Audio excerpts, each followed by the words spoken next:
Etna. Se qualcuno è interessato può accomodarsi. Benvenuti a tutti. Cominciamo questa chiacchierata raccontando l'Etna, a correre dell'Etna. Parliamo di vino, parliamo di uomini, parliamo di territori. Salvo Foti credo che non ha bisogno di presentazioni per chi frequenta il mondo del vino e il mondo dell'Etna, ma cercheremo attraverso le sue risposte, le domande che farò io con Federico Latteri, di cercare di capire un po' dove va questo territorio e soprattutto quale identità dare ai vini dell'Etna. E allora io vorrei partire un po' più alla lontana e chiedere a Salvo subito di raccontarci il suo approccio col vino e quindi partire da una domanda ben specifica. Qual è il tuo primo ricordo legato al vino? Allora, intanto buongiorno a tutti e grazie per questa opportunità. La nostra conversazione, siamo salotto da mezzogiorno e mezza, insomma, in questo bellissimo contesto. Allora, il mio rapporto col vino, il mio ricordo è olfattivo, quindi è proprio legato al profumo.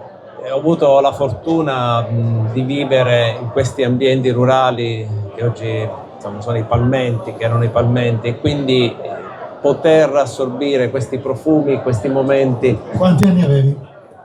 6 anni, 7 anni.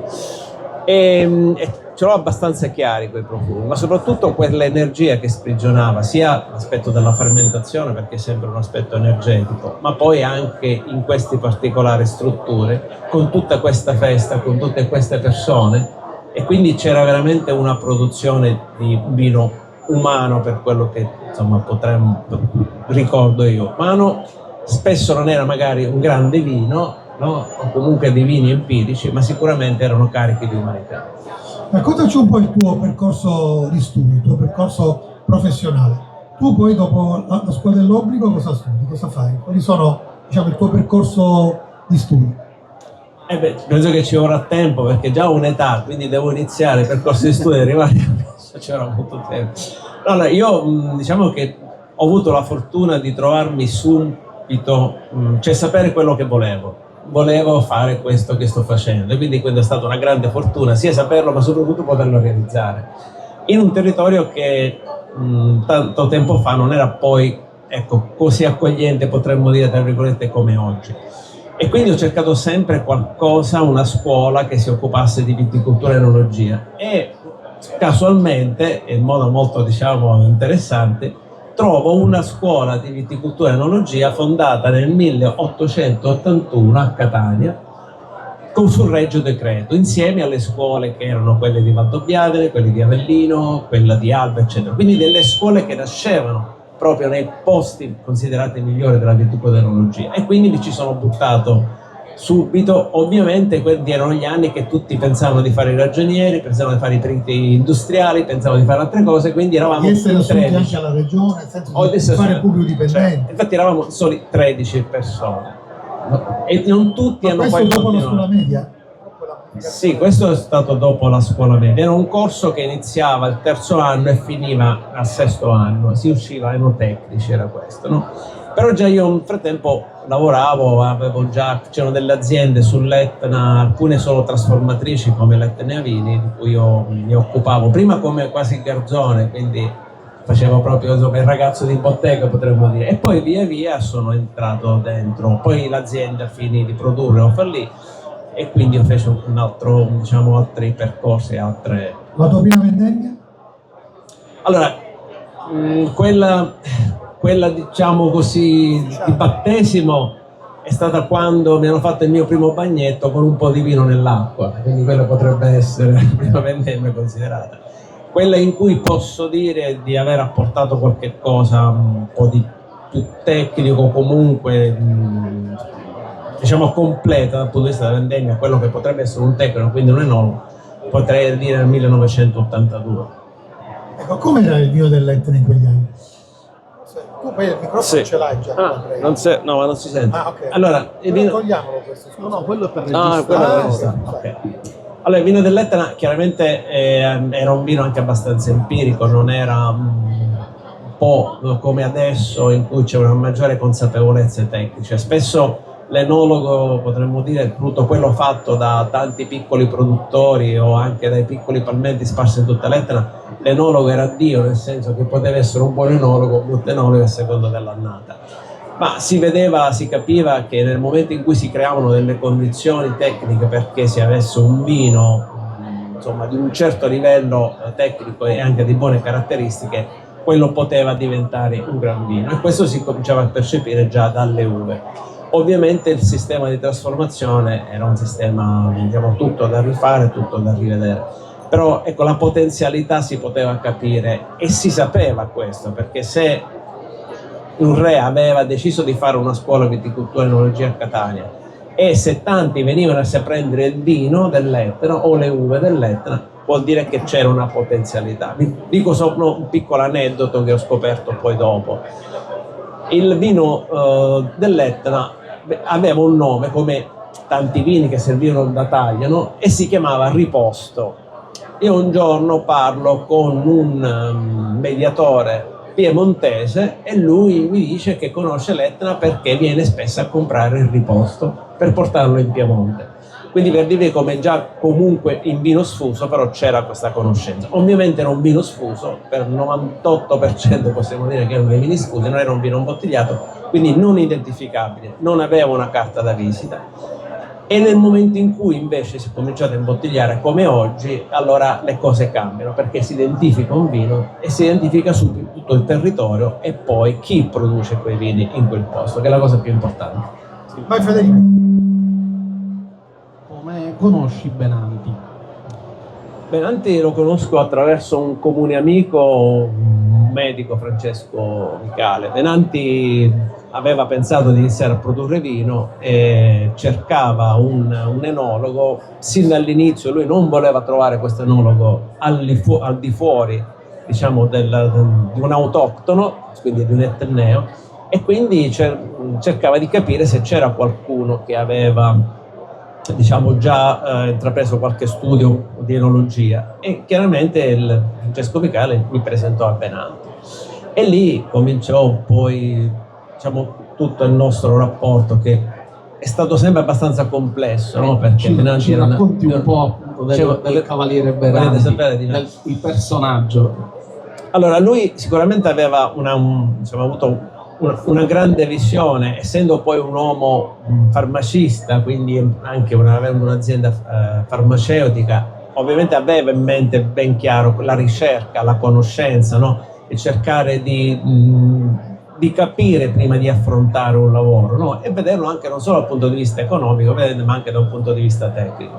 Per cui quando con Benanti cominciamo a parlare di quello che si doveva fare, allora era chiaro una cosa, a me era anche abbastanza chiaro. Voglio dire, ecco, apro una parentesi, io prima di arrivare con Benanti proposi a un'altra azienda molto importante, ovviamente le aziende importanti allora erano nella Sicilia occidentale, no? E vi ricordate che allora i vini siciliani, i cosiddetti siciliani, secondo me avevano poca identità, perché erano lo Chardonnay di, il Cabernet Sauvignon di, insomma, la gente allora si impiantava in Sicilia Pinot bianco, Pinot grigio, tutti questi vitigni internazionali, quindi nessuno si sognava dei vitigni autoctoni e non c'era ricerca su questo, quindi se tu volevi andare a trovare qualche cosa di tecnico, di una ricerca, un articolo sul caricante non esisteva, sulla mascalese non esisteva. Erano chiamati allora migliorativi. Erano chiamati migliorativi perché proprio fu la politica, potremmo dire, siciliana che entra, e quindi tutto quello che si faceva era sempre riferito a questi, ed è una cosa che oggi sarebbe stranissima, no? Ma come? Tu hai qualcosa che ce l'hai da 1000 anni, 500, 2000 e vai a cercare qualcosa al di fuori. Ma era così allora, perché non solo dal punto di vista, diciamo, dei vitigni, ma anche dal punto di vista della coltivazione, no? E cominciava quell'agricoltura che era un'agricoltura di rapina, potremmo dire, comunque di quantità, di meccanizzazione, e che soprattutto aveva altri fini, o solo certi fini, che poi erano quelli della massificazione. Erano gli anni poi che nascono le cantine sociali, le mega cantine sociali. Allora sto dicendo, proposi questo discorso dell'Etna, diciamo, che oggi poi è tornato, e qui si trova anche sull'Etna questo produttore, ma lui mi disse, dopo avermi fatto fare uno studio, mi pagò pure, no, dice noi non vogliamo fare enoarcheologia, parlando sul discorso Etna. E questo era semplicemente 25 anni fa, quindi non 22, forse non era neanche 100 anni fa. Quindi. Allora, Benanti invece, ecco, avendo anche un figlio di una persona che voleva, gli piacevano le sfide, voleva comunque vincere, quindi fa la sfida ma solo per vincerla, non per l'ipotesi di perdere, lui non la metteva mai in conto. Allora io gli dissi che il primo aspetto che bisognava affrontare era l'aspetto culturale della produzione del vino, e dopo l'aspetto culturale c'era quello tecnico. Quindi presi, come si dice, la valigetta e me ne andai da Rocco Di Stefano, che era il direttore dell'Istituto Sperimentale per Enologia di Asti, che magari pochi di voi conoscono, ma è uno dei più bravi tecnici e scienziati mondiali per quanto riguarda non solo l'aspetto polifenolico, quindi capire un vitigno, le sue attitudini, le sue possibilità, ma anche poi aromatico. E quindi con Rocco Di Stefano, un altro siciliano, che però hanno buttato fuori dalla Sicilia e hanno mandato a lavorare a un altro posto, Cervelli in fuga. Ecco, e la cosa che mi sorprese molto di questo scienziato di Rocco fu quello che nel 1986 già lui diceva che se l'uva è ben matura, è fatta bene, non ha bisogno di niente. Quello invece è il periodo in cui uscivano tutti i coadiuvanti enologici, quindi parliamo di enzimi, parliamo di carificanti, parliamo di cose che, se ve li dico, farebbero un po' caponare la pelle, perché erano veramente alcune cose impossibili. Ecco, e allora capì che la via era quella di seguire una, tra virgolette, naturalità dal punto di vista viticolo, e la natura e la storia cosa ci diceva sull'Etna? Che esisteva un sistema di impianto, di coltivazione, che si chiama alberello etneo, ma che in verità si dovrebbe chiamare alberello egeo, perché ci proviene dalla Grecia.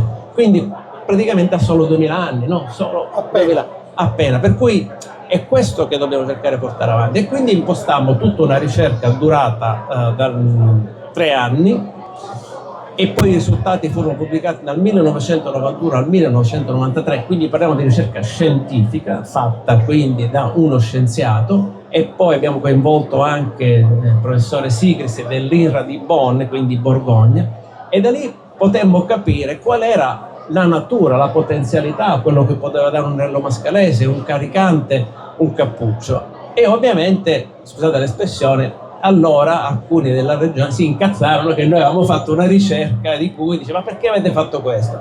E ricevo una lettera da allora, di un ente, non voglio fare nomi, in cui si scrive che tra Palermo e Catania non solo c'è una distanza chilometrica, ma soprattutto psicologica, perché il futuro doveva essere i vitigni migliorativi, non potevano essere questi vitigni. E poi qualcuno di voi si ricorderà che subito arrivò qualcuno a parlare di Pinot Nero sull'Etna, no? Dice: il Pinot Nero all'Etna, si voleva trasformare questi vini. Allora dico una piccola cosa: in fondo quella povertà che allora aveva l'Etna, quindi povertà nel senso che non aveva considerazione dal punto di vista viticolo ed enologico, ci ha consentito, con quei tanti piccoli produttori che poi sono diventati i custodi, no, di queste vecchie vigne, far arrivare delle vigne e delle viti vecchie fino ad oggi, dopo 200 anni anche. Questo è un patrimonio, considerate, pazzesco, enorme, che molti non hanno potuto avere in certe regioni magari più considerate, perché nel frattempo avevano estirpato e ripiantato, e quindi non avevano più la possibilità di queste vecchie vite. Quindi immaginate il patrimonio. Allora, quindi quando tu cominci a vedere una storia, cominci a renderti conto del patrimonio che c'è, cominci a vedere che c'è una potenzialità, c'è un vitigno che si chiama Nerello Mascalese, perché nasce a Mascali, quindi che nel suo nome ha nome e anche il luogo, come il Nero d'Aura. Allora la cosa era logica, dice: ma allora perché abbiamo perso sto tempo? C'è la domanda da farsi oggi, dice: ma perché non ci hanno pensato prima questi etnei? Ma soprattutto quei siciliani, perché non c'hanno? Perché l'Etna, credimi, è sempre, io me la ricordo quando ero piccolo, quindi esisteva anche 50 anni fa, 60 anni fa. Perché, ecco, tutto invece è arrivato adesso, è successo ora. Ora, perché noi quando parliamo anche di 15 anni fa, di 20 anni fa, significa ora nel mondo della viticoltura. E finisco con una cosa ancora sorprendente e ancora più amara. Fino a neanche 18 anni fa la regione siciliana dava dei soldi per estirpare i vecchi vigneti ad Alberello e rimpiantare ovviamente i vitigni migliorativi. Quindi pensate un po' la follia che si aveva su questo. Quindi basta. No, dicevo, quindi ecco, adesso abbiamo la consapevolezza, questa è la cosa più importante. Sì. E da questo momento in poi si possono fare le scelte giuste.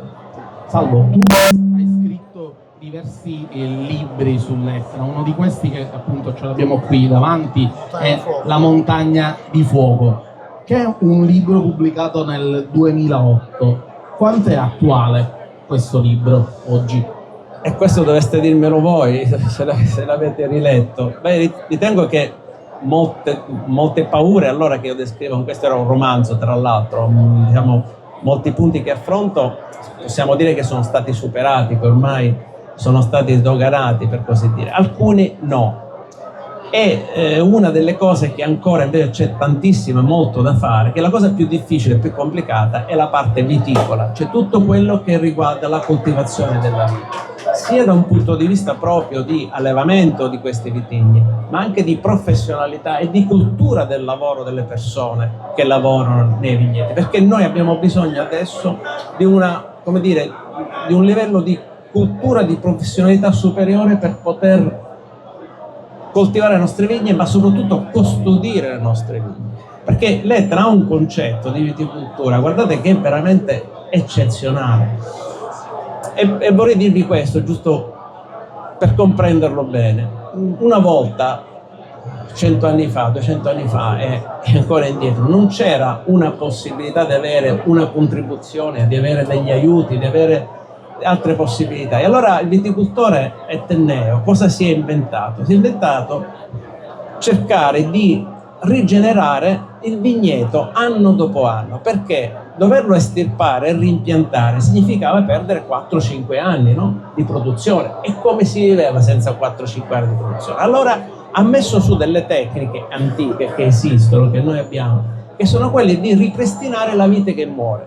Per cui oggi tu ti trovi dei vigneti che hanno una disazionietà, cioè quindi partiamo da viti che possono avere un anno, una vite che può avere un anno, ma lo stesso convive con una vite che ha 100 anni, è come una popolazione. Ecco, immaginate la biodiversità da un punto di vista solo dell'età che esiste in queste vigne, ed è qualcosa di unico, ma soprattutto c'è un rinnovo continuo, quindi un impatto anche da un punto di vista di sostenibilità che è veramente notevole, perché quando devi steppare, ripiantare un vigneto, chiaramente devi investire anche molto e anche tanto, ma vi dico di più, pensate al lavoro che ha fatto il viticoltore etneo con i muretti a secco, perché i muretti a secco cosa sono? Delle scale per salire sul vulcano, no? E poter piantare. Allora vedete che la professionalità, quando io parlo di professionalità della viticoltura etnea, è quella legata al fatto che noi abbiamo bisogno delle terrazze, sono fondamentali per questo territorio, nessuno ne può fare a meno, perché la piovosità, le condizioni climatiche sono talmente variabili che se no può andarci bene per 10 anni, può andarci bene 15, ma poi prima o poi succederà qualcosa. Allora bisogna custodire il territorio, bisogna mantenerlo attraverso questi sistemi.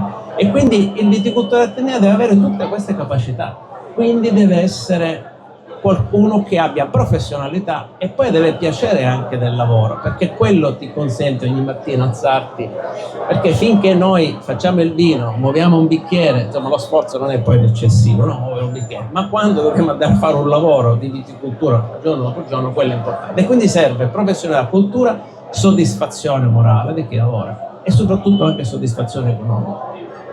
Quindi in questo caso, diciamo, sull'Etna si resiste, ci sono ancora, cioè si praticano ancora le tecniche di viticoltura tradizionale, diciamo non sta vincendo la viticoltura intensiva come purtroppo succede ed è successo in tanti territori. Questo non lo so, credo invece che forse la viticoltura intensiva sta vincendo, e anche perché un'altra cosa che è interessante, importante, ma forse volevi farmi questa domanda prima. Parliamo di identità della viticoltura etnea, ma anche quindi del vino etneo. Allora vi faccio degli esempi semplici. Se noi andiamo in Borgogna, noi non riusciamo a capire qual è il vigneto di un produttore e qual è il vigneto di un altro. Cioè si assomigliano tutti, no? Dall'impostazione, dal numero di viti per ettaro. E quindi c'è una certa omogeneità. Come ci sono arrivati questi? Ovviamente avendo dietro non solo una civiltà vitivinicola, ma anche dei centri di ricerca importantissimi, come parlavamo di questo dell'Irra di Bonn, no? In Borgogna. Cioè, quindi arrivano a fare quelle cose che sembrano quasi omologate per tutte dopo tanta ricerca e dopo tanto lavoro. Poi ci sono delle innovazioni, ci sono dei cambiamenti, ma se noi facciamo un giro qui sull'Etna, noi vediamo pali in castagno, pali in cemento, pali in ferro, chi ha 3.000 litri, chi ne ha 8.000, chi ne ha 10.000. Capite che chi usa il Guyot, chi usa anche sullo stesso vitigno, vanno sui nostri vitigni, chi usa l'alberello, chi usa, insomma, chi ha capite che questo crea una confusione, perché di fatti è una confusione e non è identitaria di un luogo, è difficoltà di identificare un luogo da questo punto di vista, e chiaramente creerà anche dei frutti che sono diversi tra di loro. Siccome non c'è, possiamo dire, una regia scientifica che ha al di sopra delle parti, non esiste ancora una consapevolezza tecnica vera, ognuno può dire il mio sistema è il migliore in assoluto. Come io posso dire dove sono la mia contrada è la migliore in assoluto? Chi mi può smentire? Non abbiamo un vino di 40 anni, 50 anni o una verticale di 50, 60 anni che ci può dire effettivamente lì, vedendolo oggi, quel luogo può avere delle potenzialità diverse da un altro. E questo è il lavoro adesso, il grande lavoro che deve fare, se no saremo soggetti ad avere una viticoltura intensiva, perché ci sarà chi vuole sfruttare solo dal punto di vista economico questo aspetto e quindi vorrà imporre, come si sta facendo, i propri modelli, che sono quelli della quantità, della meccanizzazione, della massificazione. L'unica differenza è l'etichetta. Diciamo, e siccome posso finire, la gente spesso beve etichette, non vino, è facile che poi si fa trarre in inganno da queste cose. volevo dirti, allora, visto che mi offre uno spunto per una domanda, allora vogliamo magari sintetizzare in 2 o 3 mosse cosa bisognerebbe fare per dare identità a un territorio, per marcarla in modo più deciso, più significativo, visto che oggi mi sembra di capire che per quanto il vino dell'Etna sia un fenomeno, ci manca oggi il presupposto di identità. Allora, tanto subito, ma sembra che questo sta avvenendo, dove si deve dotarsi di una, che non necessariamente deve essere sull'Etna, ma sarebbe bella averla sull'Etna, di un centro di ricerca scientifico, tecnico, che cominci anche a delineare quelle giuste basi tecniche sul lavoro da fare, perché c'è un altro aspetto che vorrei dire su questo, anche l'aspetto sanitario delle viti che noi andiamo a impiantare. Questo è fondamentale, perché così, con questa accelerazione di impianti, noi potenzialmente stiamo portando anche tante malattie che prima non avevamo, e questo potrebbe essere un grave problema. Centro di ricerca. 2. L'altro aspetto è quello di fare in modo serio, continuativo, una zonizzazione seria di tutto quello che è l'Etna, perché noi parliamo dell'Etna come se l'Etna fosse omogenea, ma non lo è affatto. Ma non ci sono le contrade come zonazione? Perché noi non sono sufficienti là. La contrada, come dire, è una zona all'interno di una grande zona etnica. E tutti possiamo dire che in quella contrada si fa il vino migliore, ma tutti possono smentire che non è così. Noi dobbiamo arrivare a qualcosa che sia super power. E dicevo, perché l'Etna, tra l'altro, è facilissimo fare una zonazione sull'Etna, perché noi abbiamo degli ambienti tridimensionali. Noi semplicemente, sapendo il versante dell'Etna, l'altitudine e il tipo di suolo che noi abbiamo, quindi di colata lavica, noi possiamo già definire molto su quello che è il luogo dell'Etna, perché poi tutti penso sapete, la piovosità della parte est è diversa da quella della parte nord, le temperature, quindi sapere esattamente dove sei, quindi quanti chilometri dal planeta eruttivo centrale e quanti chilometri dal mare, già capisci, questo sono 2 diagonali.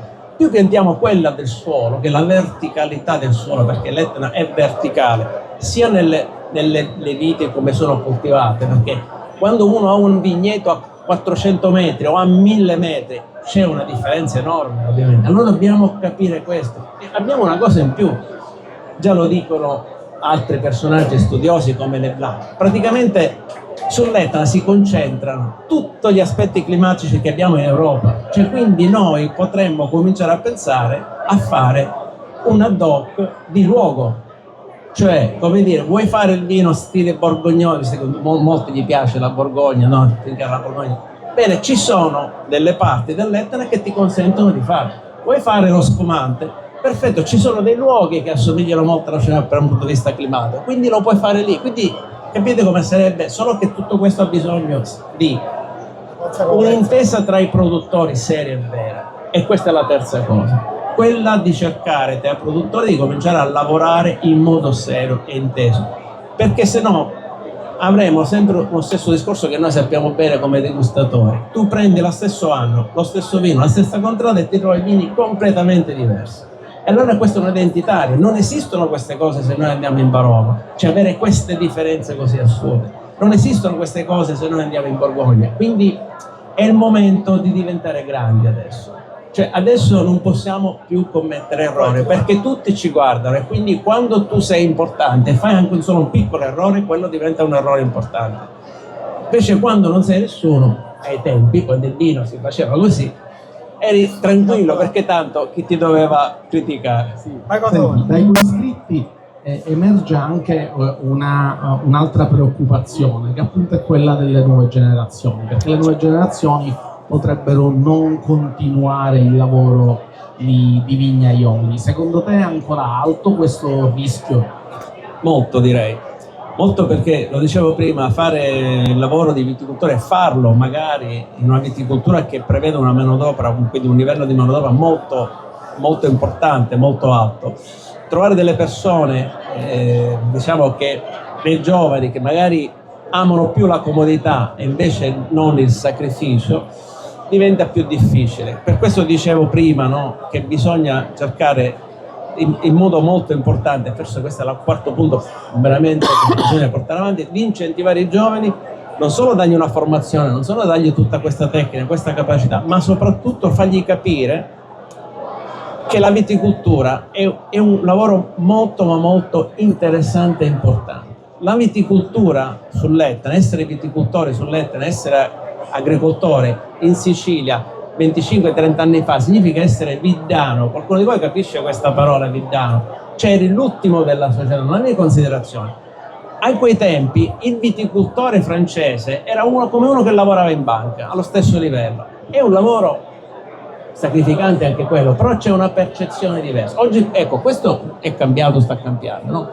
Cioè, non c'è questa preoccupazione. Però ecco, non dobbiamo fare solo marketing e quindi dire io sono vignaiolo e poi magari in vigna ci vado una volta l'anno, perché la vite è come quando hai un figlio piccolo, non puoi dire fatto un figlio, gli dai i soldi, gli dai magari un bel conto in banca, gli dai anche una bella biblioteca, poi gli metti nel frigorifero da mangiare, adesso ora hai tutto, arrangiati, non mi cercare più, perché un figlio, come una vite, come un vigneto, ha bisogno di un amore quotidiano, e l'amore è proprio quello dell'attenzione.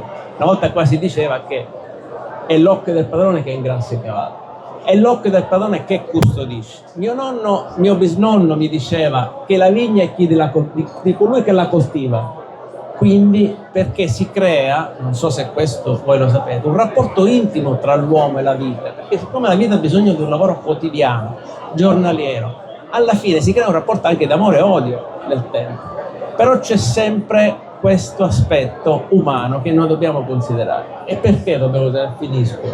Perché di vino se ne può fare a meno. Nessun medico ci può dire bevetevi il vino perché vi fa bene e non mangiate il pane. E invece il vino, proprio perché noi lo abbiamo mai associato, lo vogliamo avere come un fatto emozionale, un altro della nostra cultura, un fatto di quindi qualcosa che ci dà al di là, non è, quindi è come se fosse un'opera d'arte, abbiamo detto, come legge sul libro. Allora abbiamo bisogno di qualità, non di qualità, sbaglio, di eccellenza. E l'eccellenza sta che quando si produce un vino, prima di fare un vino bisogna fare cultura, e la cultura nasce da tutti questi aspetti. Senti Salvo, è comunque indubbio che siamo davanti a un fenomeno, cioè l'Etna è un fenomeno. Ecco, tu di che idea ti sei fatto sul fatto che l'Etna oggi è un fenomeno? Secondo te, alla fine, se dobbiamo spiegare in maniera schematica perché l'Etna diventa un fenomeno, cosa rispondiamo? L'Etna è un fenomeno perché è una moda. Quindi siamo dentro la moda? Siamo dentro la moda dell'Etna, e questo lo si vede perché molti non prima sono venuti a fare vino adesso sull'Etna, no?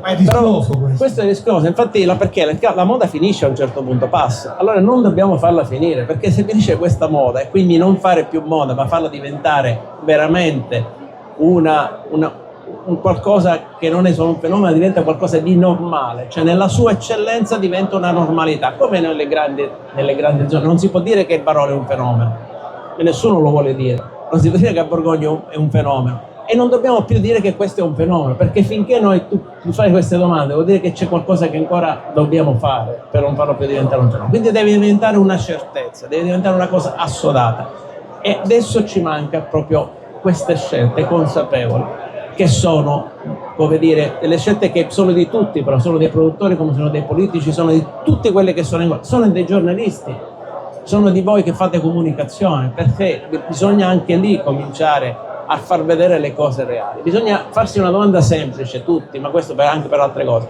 se si vuole il vero o l'illusione del vero. A questo momento per me sull'Etna abbiamo ancora l'illusione del vero, dobbiamo arrivare a questa cosa, a renderla vera, concreta, e non possiamo più tornare indietro, perché se tornare indietro sapete cosa succede? Che tutti quelli che hanno investito se ne vanno e lasceranno più problemi di prima, e queste cose sono già successe. Noi abbiamo avuto un'esperienza in Sicilia di moda, che è il Nero d'Aula. Vi ricordate quando nacque il Nero d'Aula? Tutti volevano il Nero d'Aula, oggi il Nero d'Aula non lo vuole più nessuno. Non è possibile fare un errore di questo. Senti, però è indubbio che accade, tu tracci il solco di quello che oggi è l'Etna, poi la chiamiamo moda, fenomeno, chiamiamola come vogliamo.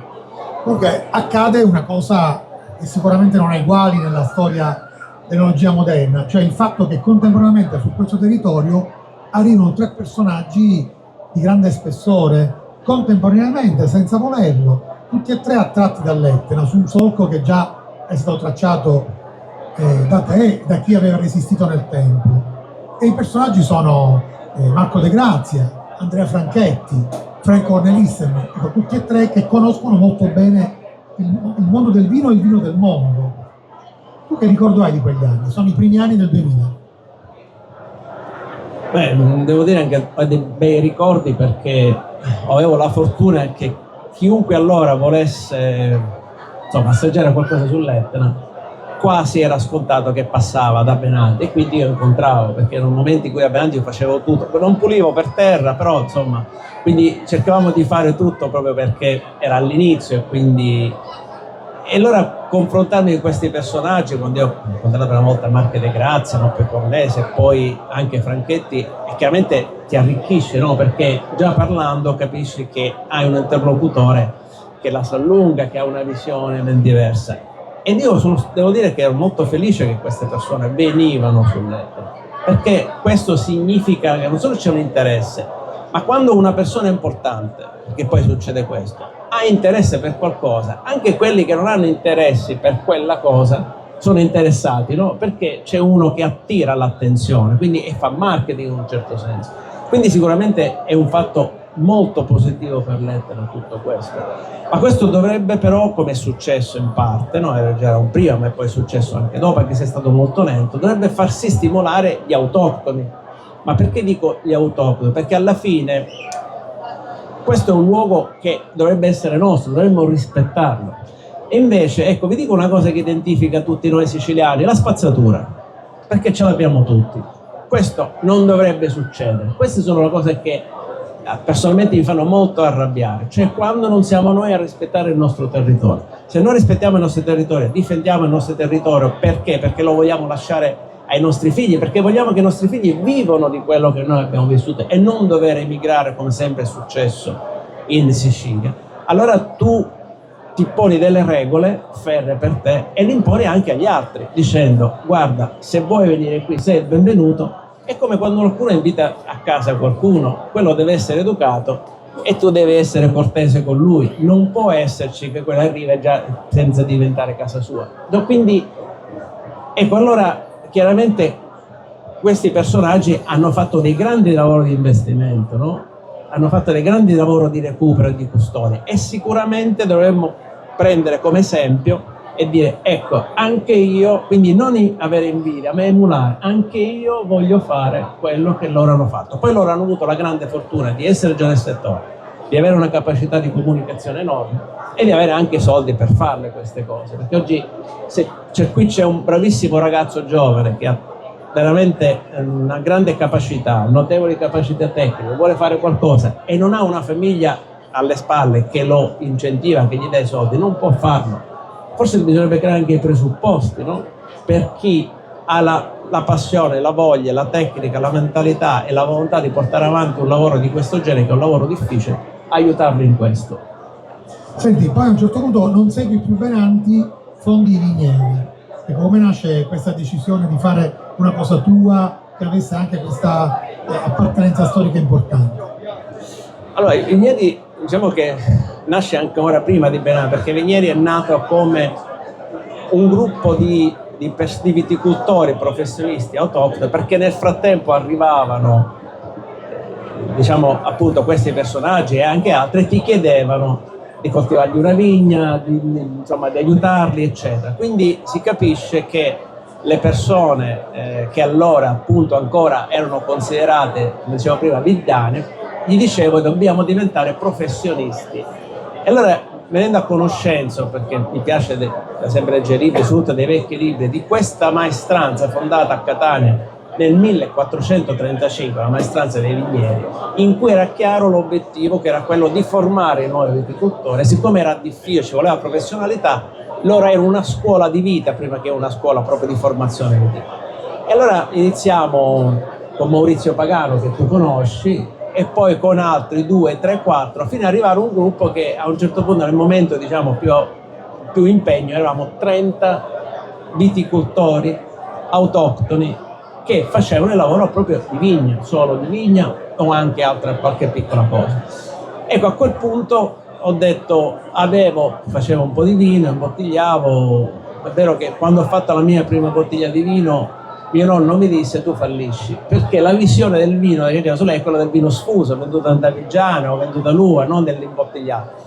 Però io non sono fallito, fortunatamente. Quindi piano piano lì ho cominciato. Poi la cosa che mi ha incentivato di più, che oggi mi fa più piacere, di cui sono fiero, e sono quando i miei figli, potendo scegliere di fare altro, hanno voluto continuare a fare questo. E allora mi sono venute in mente le parole del mio bisnonno, che mi diceva, quando vuoi impiantare la vigna, la prima cosa che deve fare è fare un figlio, perché quella, proprio per il concetto che vi dicevo prima, non sarà il tuo vigneto, ma sarà il tuo figlio. Quindi c'è una visione, vedete come in viticoltura ci può essere una visione che va al di là di una generazione, cosa che oggi ci manca, soprattutto politicamente. Quindi, ecco, questo non è per me, non è per noi un lavoro, ma è la nostra vita, che è un concetto ben diverso. Sì. Oggi, anche se in parte ne abbiamo già parlato, ma magari in maniera più precisa, oggi qual è la tua idea di vino e soprattutto quante volte è cambiata in questi ultimi anni? Io non ce l'ho l'idea di vino, assolutamente. Ho un'unica certezza, che è il cambiamento, sia del vino che tutte le cose che succedono. No, posso avere un riferimento, deve esserci un riferimento. Ovviamente noi vogliamo che un Nerello Mascalese rimanga Nerello Mascalese, non vada a scimmiottare un Pinot, non vada a cercare di essere un Nebbiolo, deve rimanere nella sua natura e in quelle condizioni. E più intimo di un Nerello Mascalese sul suo territorio non c'è, secondo me, non c'è altro vitigno. E questo noi lo vediamo, io l'ho visto anche impiantando questo vitigno in altri emisferi, in altre anche zone, che c'è cioè il risultato è ben diverso, spesso negativo più che positivo. Quindi la mia visione del vino è una visione che rispetti il territorio, che rispetti la civiltà, che rispetti le persone che lavorano in quel territorio.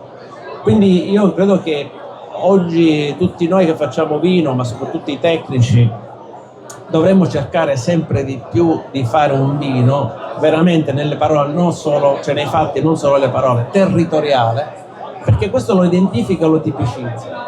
E non magari perché in quel momento il mercato vuole quel tipo di vino e quindi si cercano dei tecnici che vengono da fuori che impongono quella tipologia perché tanto così si venderà. Perché poi finisce che il consumatore cambia. E allora tu ogni anno che devi cambiare, ogni 2 anni, 3 anni, allora vedi la tua personalità, vedi cosa vuoi essere, vedi quello che puoi fare in modo sostenibile e etico con quello che hai, e poi quello, come diciamo noi, tiri tutto felagno, cioè quello deve essere il tuo obiettivo. Ma se domani la gente vuole il vino verde, non possiamo noi fare il vino verde, noi dobbiamo continuare a fare il vino etneo e non il vino sull'Etna, non il vino sull'Etna, fare vini etnei e non i vini sull'Etna, perché è una cosa ben diversa. Sì, tornando ai vigneti. Ma tutte queste domande erano previste? Tornando ai vigneti, oggi tutti lo sappiamo, i prezzi dei terreni hanno raggiunto cifre inimmaginabili. Secondo te è un bene per il territorio? È un bene se il trend rimane lo stesso, continua a salire. È un grande male se invece c'è un ritorno indietro, perché diventerà una bolla, no? Che implode. Io credo che non dovrebbe succedere questo aspetto negativo, cioè che vada a implodere, perché ormai vuoi o non vuoi, anche che è venuto qui per giocare o per fare un piccolo investimento anche da fuori, poi si trova coinvolto sull'Etna. Perché? Perché è un posto così, io non so se esiste al mondo, è molto bello, con tutte le problematiche, con tutte le eruzioni, con tutto quello che volete, ma non so se avete mai bevuto un bicchiere di vino sopra una terrazza a 800 metri, magari con dietro l'eruzione vulcanica e davanti il mare, e pensando che lì c'è la Grecia e poi insomma un po' del vento di scirocco che vi viene anche dall'Africa. Io credo che questo è talmente unico, talmente bello, che è talmente emozionante che alla fine sei costretto a proseguire in questa strada. E tu che da Palermo devi venire a fare il giornalista a Catania sull'Etna e quindi ti devi muovere, ma avresti mai pensato mai a una cosa di questa, no? Quindi siamo comunque costretti a rimanere sull'Etna e volere Etna, e quindi io credo che ce la faremo, dai. Sì, prima abbiamo parlato della maestranza dei vigneti, quindi di questa manodopera locale che c'è sempre stata negli anni sull'Etna, e oggi è ancora così? C'è ancora molta manodopera locale? Ancora sì, diciamo che penso che stia arrivando anche a manodopera anche da altre parti, perché ovviamente molte aziende non avendo tutta quella necessaria cercano di portarla da altre parti della Sicilia, forse anche da altri posti. Però dico, non è tanto un problema di quantità, come dicevo prima, tutto deve essere legato a un problema cioè a un obiettivo di qualità, no? Nel modo di fare la viticoltura e come impostarla e come volerla fare, e soprattutto cercare, e questo lo possono fare le scuole professionali, dovrebbero fare le scuole professionali, le incentivazioni anche politiche, di creare sempre di più una professionalità, cioè una formazione e quindi una professionalità condivisa, è quello che noi produttori dovremmo richiedere, no? Sono stati fatti dei tentativi in passato, abbiamo collaborato anche noi, però sono dei semplici tentativi, per cui a volte poi si creano anche, come dire, delle difficoltà, dei contrasti tra le aziende, perché magari un'azienda, perché ha bisogno di personale, cerca di prenderlo da un'altra azienda, semplicemente per un discorso economico. Ecco, no, invece bisogna che tutto questo venga regolarizzato, quindi sì, ecco, questo momento, diciamo, fenomeno diventi in fondo una realtà stabile, perché la viticoltura ha bisogno di stabilità. Non è che se domani la viticoltura va male steppiamo e ci mettiamo i broccoli, no, la vita certo. Deve continuare. Senti, ormai sull'Etna c'è anche una grande corsa al bianco. Volevo chiederti se è vero che i bianchi dell'Etna sono più longevi dei rossi.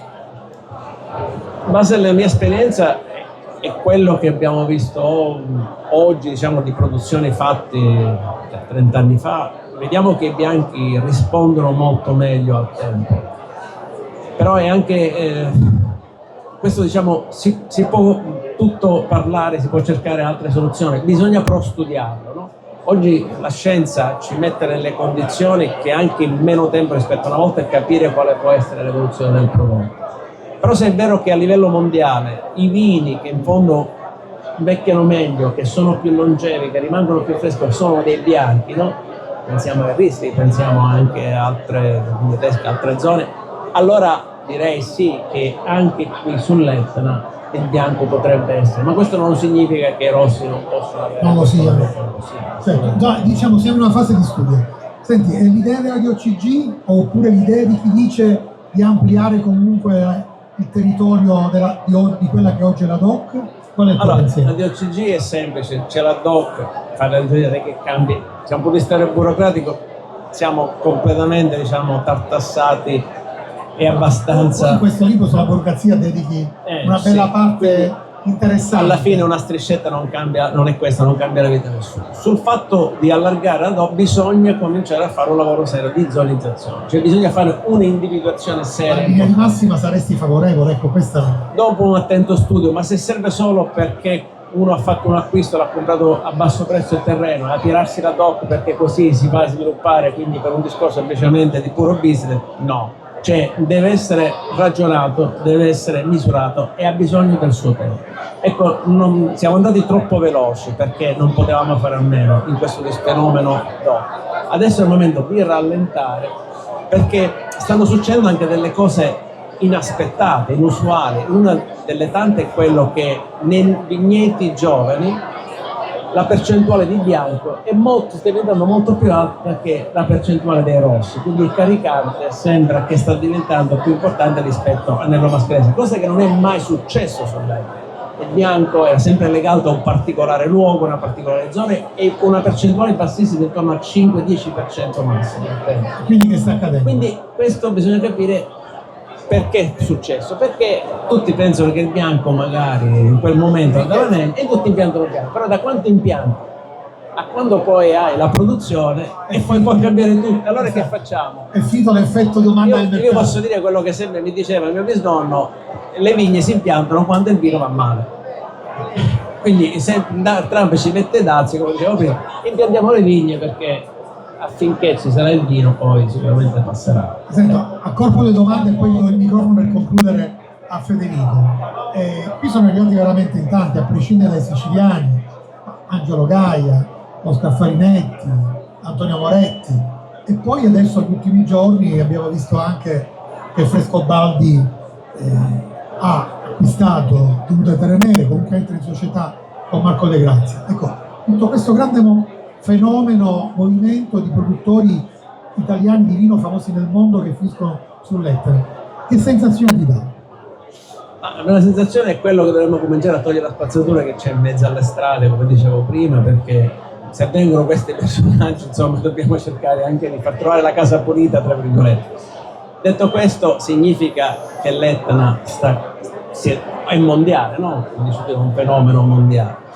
E tutto quello che fanno queste persone ritengo che sia importante e positivo. Poi, come ho già detto prima, le regole della casa, di casa nostra, le dobbiamo fissare noi.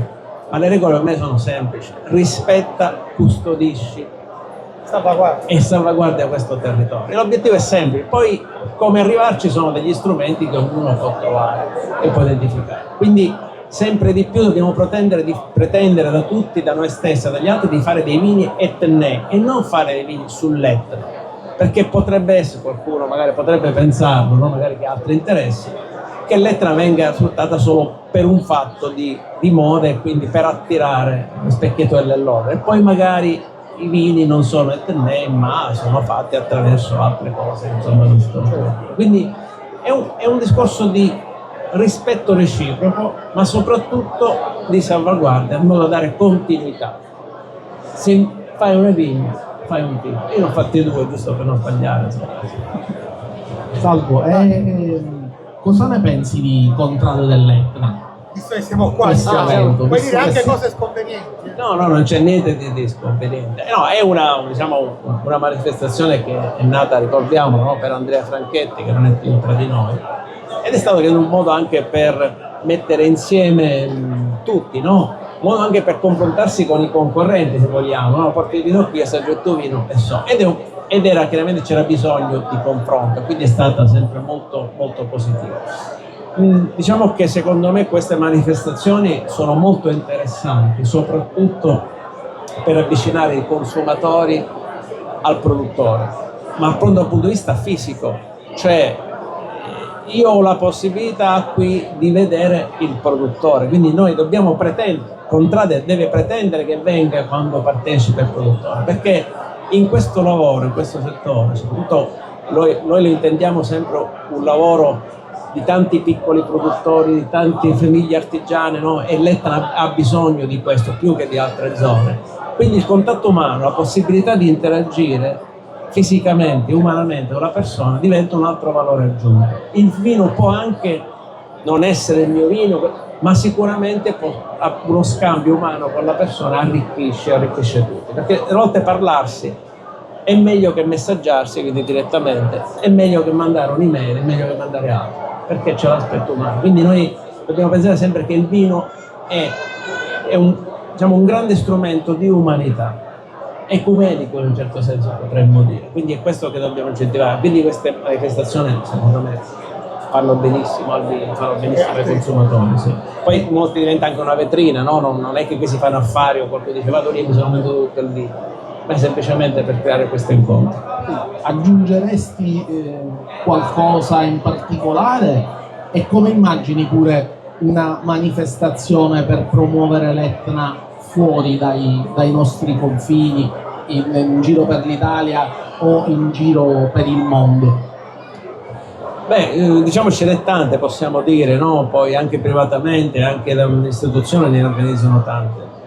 Adesso io ritengo che, lo dicevo prima, c'è bisogno anche di qualcosa di molto scientifico e molto tecnico che porti avanti l'Etna e quindi da fenomeno farla diventare la vera realtà. Allora, per fare questo, piaccia o non piaccia, ci vuole la scienza, ci vuole la tecnica, ci vogliono dei personaggi che sono garanti e quindi se loro dicono che le caratteristiche dell'uovo mascalese sono queste, perché geneticamente sono queste, perché nel loro DNA hanno queste, la scienza non è esatta, ma sicuramente non possono essere smentiti. Cioè è un momento giusto di finirla con le opinioni e iniziare con quelle che sono invece le ricerche tecniche. E ci sono.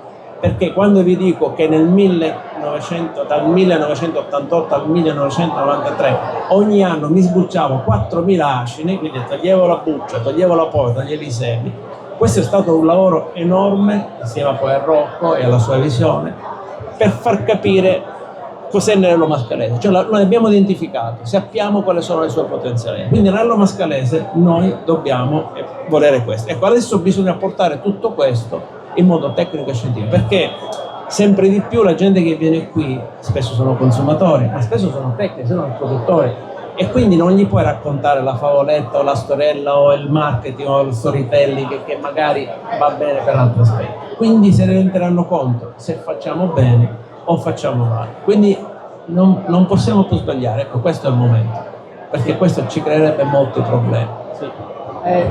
Tornando alla quindi scusa, ecco, questo è un incontro tecnico-scientifico che sarebbe molto interessante per far girare l'Etna nel mondo.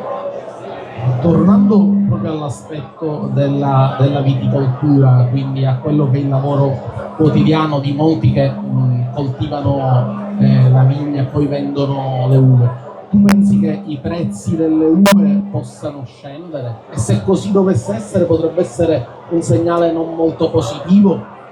Allora io non so se devo rispondere, posso dire non comment, non posso rispondere a una domanda di questo tipo. Ti appare a facoltà di non rispondere. Perché sennò potrei anche essere tracciato di comunista e altre cose. Allora, però vi dico solo questo.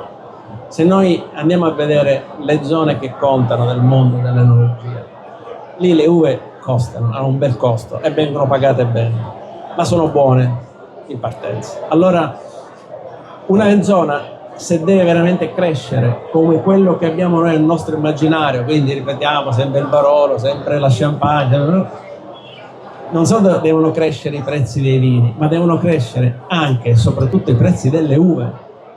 Non si può pagare un chilo di uva a 35 centesimi, non è sostenibile per nessuno e soprattutto per l'ambiente e soprattutto per il nostro mondo. E finché sarà 35, 40, 50, 60, no, non potrà esistere una vera ricchezza. Allora, solo portando avanti un obiettivo di sapere in modo professionale produrre un'ottima uva e poi pretende di averla pagata bene, lì riusciremo veramente a fare una grande ricchezza che ha possibilità di continuare nel tempo. Non ci scordiamo mai, non c'è nessun motivo perché ognuno di noi deve bere un bicchiere di vino, non c'è un motivo, non si muore di fame. È per questo che bisogna veramente impegnarsi tutti, perché quando bevo un bicchiere di vino io bevo un bicchiere di vino, ma sto bevendo cultura, sto bevendo arte, sto bevendo umanità, sto bevendo custodia del mio territorio, sto bevendo etica, quindi l'etica diventa molto importante e fondamentale. Senti, per chiudere, domanda conclusiva. Alla fine il barometro Etna e vino, vedi nuvoloso, tempesta, sereno, qual è la tua idea? Bisogna vedere tutto, perché la bellezza di questo è proprio, come dicevo prima, il cambiamento. Quindi l'unica certezza che abbiamo a questo mondo è il cambiamento, l'unica certezza che abbiamo nel mondo del vino dell'Etna sarà il cambiamento, ma noi pensiamo che questo cambiamento sia positivo. Perfetto, grazie a Salvo Foti Grazie per a questa bellissima chiacchierata sull'Etna e sulle sue prospettive, grazie anche a Federico Latteri, buon contrade a tutti. Come è andato? Boh, non lo so,